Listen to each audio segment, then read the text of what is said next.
I am convinced that John is an 11-year-old that thinks he's a teenager because he never dresses for the fact that it's freezing temperatures out. They do that, right? Alright, so today we've got a diesel heater setup that we're going to be putting in the off-grid shed out here. Now, do not let the plug fool you. I have no idea why they decided to do this, but it is a 12-volt heater setup. So they come with one of these plugs to be able to attach onto it, and eventually we'll have it hooked up to this, which is going to have a solar panel attached to it and live in the corner here. But for now, we're just going to run it right directly off of that. As you can see, we have a moisture problem. All of these sheds have moisture problems. I don't care what anybody says, they all have them. And what happens is whatever side is away from the sun at noon will have moisture. So this side here is towards the south, this side is towards the north. You can literally run a line down this shed, and from here over is damp. So we're going to cook the snot out of it with this diesel heater. The current temperature in here right now is just barely above freezing. So we've got a thermometer here, we've got a thermometer there, and we've got a thermometer outside right here. We've got some fire brick and a pipe. So we're going to set it up and see if she'll fire. Got our diesel fuel in there. We got about a half a gallon in, so it definitely will hold a full gallon without too much of an issue. We're gonna run over here and let's see. We got power. We got DC on. And now if we come back over here, we should see an active screen loading up. There we go. So what do we got? Power? Start heating. Start heating. Okay, well that was creepy. Interesting, it's one of those talk to you ones. Alright. John, while I'm doing this, can you see about dropping the door down and zipping it so that we can be able to do that? Don't bean yourself in the head. Oh, can you not reach? Are you still having midget crisis? Wait, what are you doing? No, the strap is on the outside. There we go. Okay, let me get inside, and then you can zip it closed. Okay. So far, we're awful quiet. I haven't heard it actually fire. What are we doing here? Working. Now, on some of these, I'm expecting an error.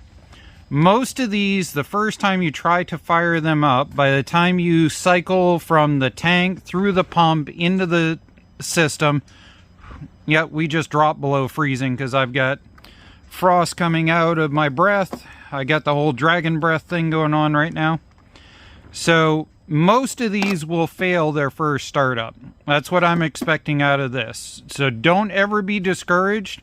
I've seen it take upwards of 3 starts before they actually fully prime. Now this does have a wireless remote that's actually stashed over here in this other side. So in theory, I should be able to actually start this thing while I'm inside my house remotely, because we're only about 50 to 100 feet away. Now hear this change in ticking? That's because it managed to light up, and now it's going to set the pressure for what we have it set for here. It's starting to put out heat.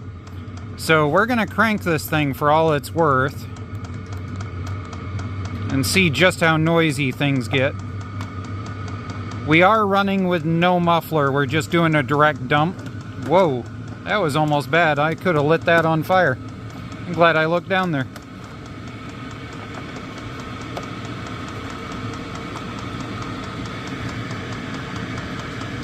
Here we go.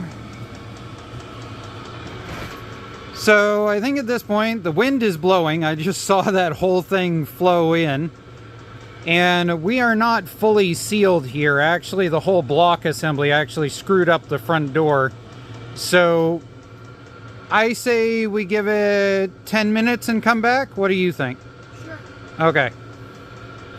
John's over there ready to get in and see how warm it is. Hold up, hold up. Wait for me to get there.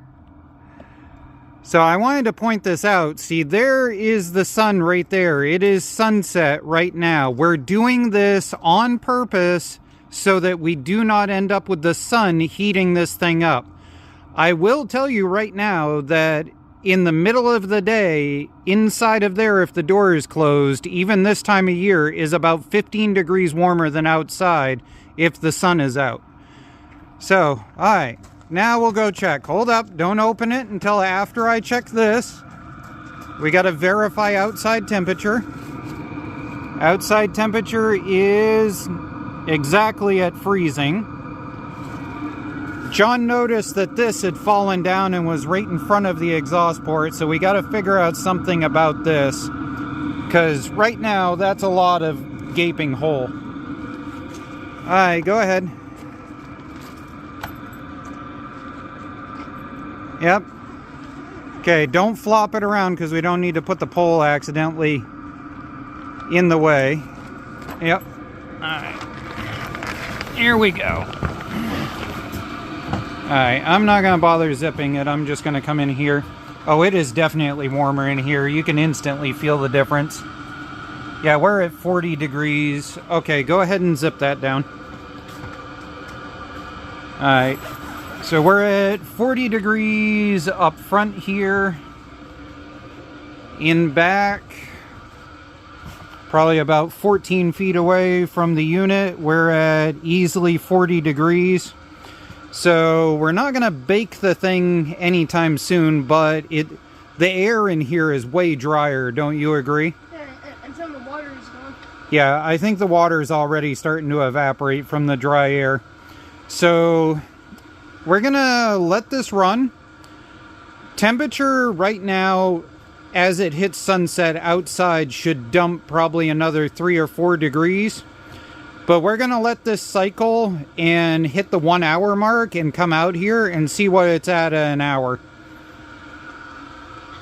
Sound good? Yeah. What? Burr. Burr? Oh, you poor thing.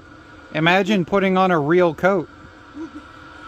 Here we are, 1 hour later. John, what did you say it was at? 30 degrees? Yep, exactly.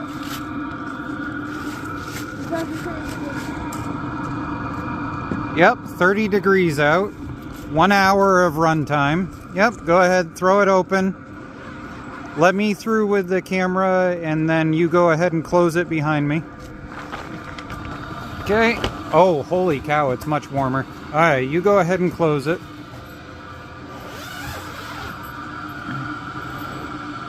"42 degrees. And all the way in the back is...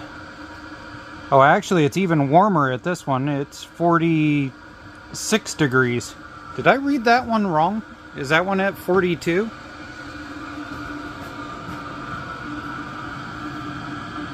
Huh.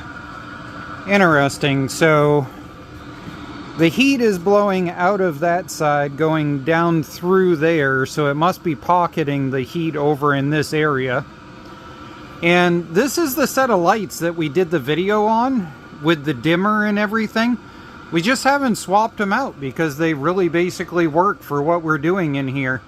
So they're just 12 volt running off of this, and I think that once we get all of the water wiped down and stuff, see, you can see the transition difference between where it is that it was damp and it is now drying out. This side here has definitely dried out quite a bit already in just an hour of runtime. The seats no longer got any moisture, and John's rig, like, is actually drying out. There's no moisture on it anymore.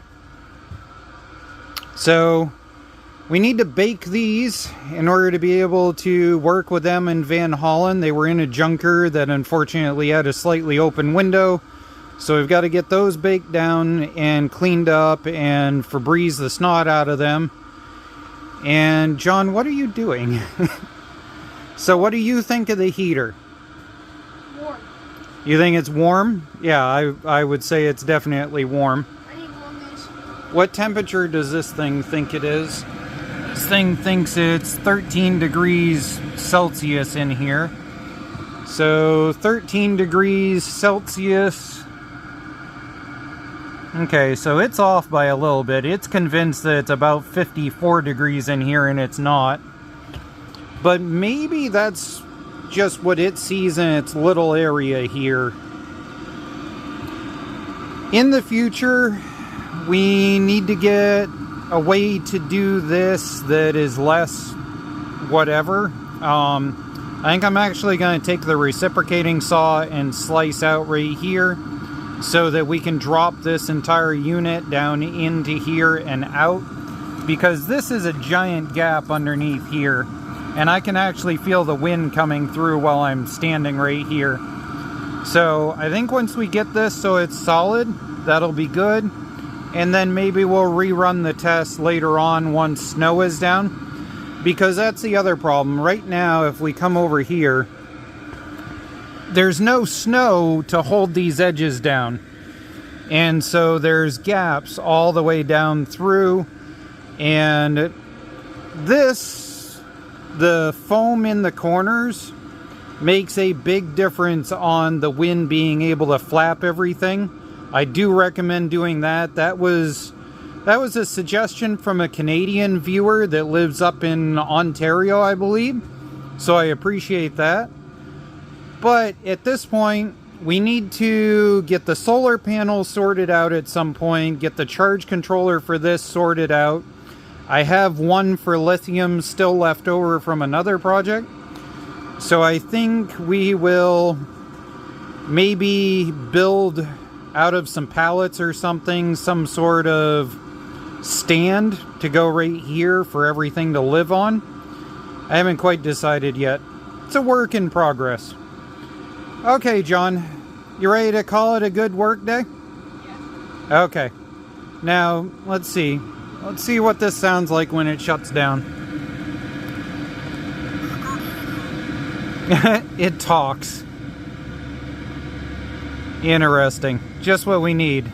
A heater that talks to us. Right, John? Yeah. Oh yeah, we needed to see what this ended up at. So I can't shut this off actually until after that's fully cycling. So yeah, it basically used 100 watts or so to run that while it was running. And it says that it could have used the inverter to produce the 12 volts for like 8 to 9 hours. So that's not too bad.